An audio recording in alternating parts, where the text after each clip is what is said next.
আজ ৮ই মার্চ নারী দিবস।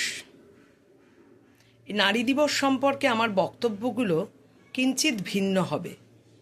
যদি কেউ পছন্দ করে থাকেন তাহলে একটু লাইক, কমেন্ট, সাবস্ক্রাইব করে দেবেন। আমি মনে করি নারী দিবসে যেটা মূল প্রয়োজন সেটা হলো একজন নারী হয়ে আরেকজন নারীর প্রতি সম্মান প্রদর্শন করা। এই নারী দিবস কেন হয়েছিল সেগুলো সেই পূর্ব ইতিহাস আপনারা প্রত্যেকে জানেন। সেই জন্য সেই বিষয়টাকে কেন্দ্র করে আমি কোনো কথা বলছি না। আমার শুধু বক্তব্য বর্তমান সমাজ ব্যবস্থায় একজন নারীর চোখে আরেকজন নারী কেমন।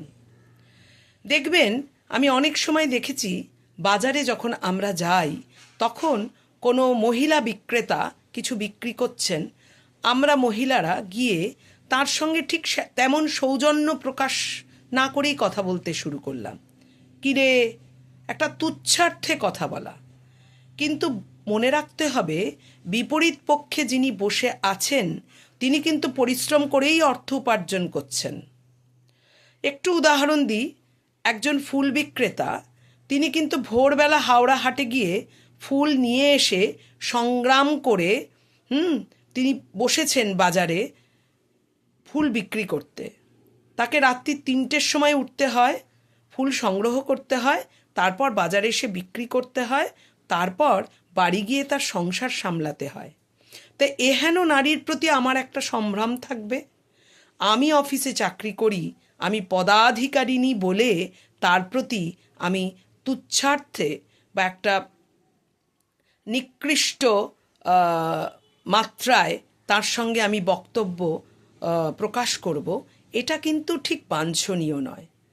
আমি যেটা বলতে চাইছি সেটা হচ্ছে যে আমরা নারীরা সব পারি বলে এই যে এখন একটা স্লোগান হয়েছে যে নারীরা দুর্গাপুজো করছেন, হ্যাঁ করছেন, কিন্তু ওই প্যান্ডেলের ম্যারাপ বাঁধতে কি নারীরা পারছেন? সেখানে কি পুরুষকে লাগছে না? বা ধরুন সাউন্ড, সেইটা করতে কি পুরুষ লাগছে না?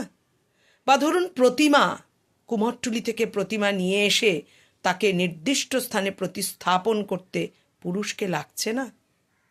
লাগছে তো। আমি শুধু একটা কথাই বলবো, পুরুষ এবং প্রকৃতি যখন বিশ্ব জগৎকে সৃষ্টি করেছে, সেরকম সমাজে নারী এবং পুরুষের সম্মিলিত প্রয়াসেই একটি সুস্থ সামাজিক পরিবেশ গড়ে উঠতে পারে।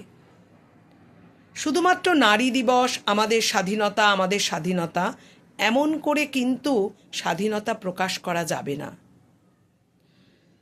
ছোট থেকে বড় প্রত্যেকটি, এবং আমার যারা সম্মানীয় ছাত্রছাত্রী আছেন, বিশেষ করে আমি ছাত্রীদের বলছি, আমাদের সামাজিক পরিকাঠামোয় ছাত্রদের শেখানো হয় তোমাকে বড় হতে হবে বাবা, তোমাকে কিন্তু বাড়ি ঘরদোর করতে হবে, বাবা মাকে দেখতে হবে।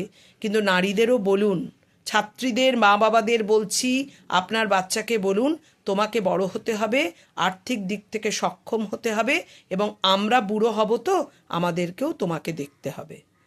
যদি সমতা নীতি নিয়েই এত কথা হয় তাহলে পুরুষকেও যেভাবে বলবেন, মানে ছাত্রর বাবা মা ছাত্রকে যেভাবে বোঝাবেন, ছাত্রীর বাবা মাও সেভাবে বোঝাবেন। আরও একটা কথা বলে নিই, আমার পরম নমস্য রাজা রামমোহন রায় এবং ঈশ্বরচন্দ্র বিদ্যাসাগর, তাঁরাই আমার কাছে দেবতা। তাঁদেরকে আমি আমার হৃদয়ে দেবতার আসনে বসিয়েছি এই কারণে, তাঁদের জন্যই আজ আমি লেখাপড়া শিখতে পেরেছি, বাইরের জগতে পা রাখতে পেরেছি। তাই তাদের প্রতি আমার সম্মানের শেষ নেই। মনে করতে পারেন ঈশ্বরচন্দ্র বিদ্যাসাগর যখন বিধবা বিবাহ প্রবর্তন করলেন, কত বড় সংগ্রাম তাকে করতে হয়েছিল। তার সেই সংগ্রামটিকে আমি মাথা নত করে মনে রাখতে চাই যে নারী চেতনায় উদ্বুদ্ধ যে মানুষগুলো আজ অধিকারের জন্য আমরা পথে নামি কথায় কথায়, সেই দিন কিন্তু সেই মানুষটা কঠোর সংগ্রাম করে আমাদের অনেক অধিকার দিয়ে গেছেন। তাই নারীবাদী চেতনা ভালো, কিন্তু সেক্ষেত্রে পুরুষ বাদ নয়। পুরুষ এবং নারী উভয়ে মিলে একটা সুন্দর সুস্থ পরিবেশ আমরা গড়ে তুলব, এই অঙ্গীকারে অঙ্গীকারবদ্ধ হই। আর প্রতিটি মেয়ে শপথ গ্রহণ করো আজ থেকে যে আমরা আর্থিক দিক থেকে সক্ষম হব, তবেই এই নারী দিবস পালনের তাৎপর্য গুরুত্ব পাবে।